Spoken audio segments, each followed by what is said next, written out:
Have you ever traveled hundreds of miles just to encourage a friend?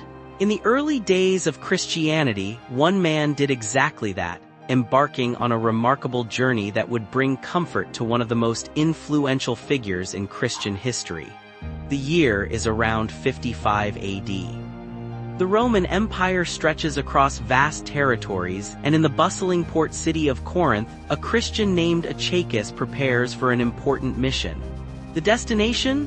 Ephesus, where the Apostle Paul, the great missionary and church planter, is facing some of his most challenging days. Corinth was no ordinary city. As a major trading hub connecting East and West, it was known for its wealth, cultural diversity, and unfortunately, its moral corruption. The Christian community there, established by Paul himself, was struggling with various issues, divisions, moral lapses, and confusion about doctrine. Paul had written a stern letter to address these problems, a letter filled with correction, love, and longing for unity. But how would the Corinthians respond? Achaicus, alongside Stephanas and Fortunatus, steps in as a bridge of reconciliation. They aren't just messengers, they're living representatives of the Corinthian church. Their journey from Corinth to Ephesus wasn't a simple or safe task. It involved crossing the treacherous Aegean Sea and facing the unpredictability of ancient travel, all to encourage an apostle and deliver the heart of a church to its spiritual father.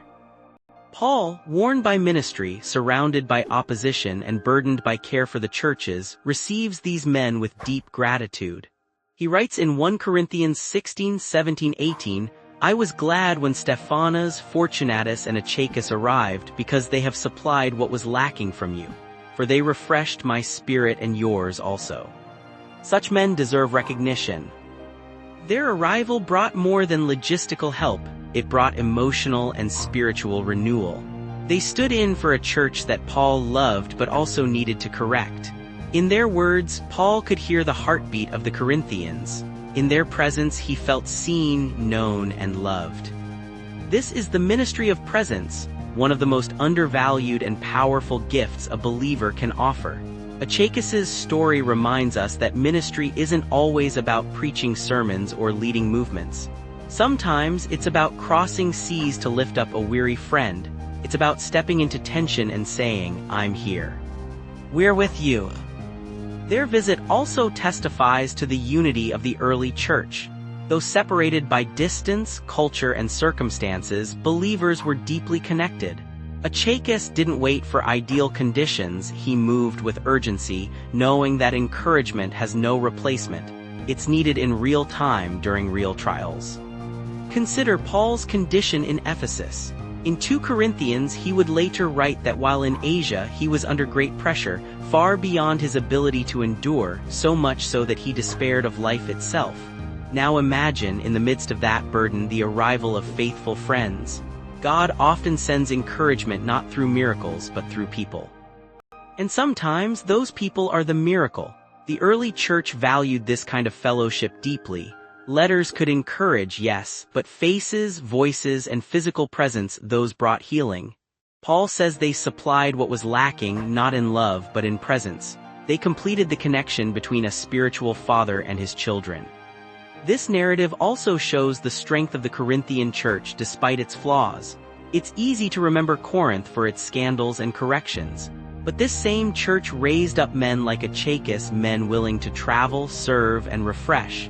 That speaks to something healthy at its core, a desire to grow, a willingness to send, and a commitment to unity.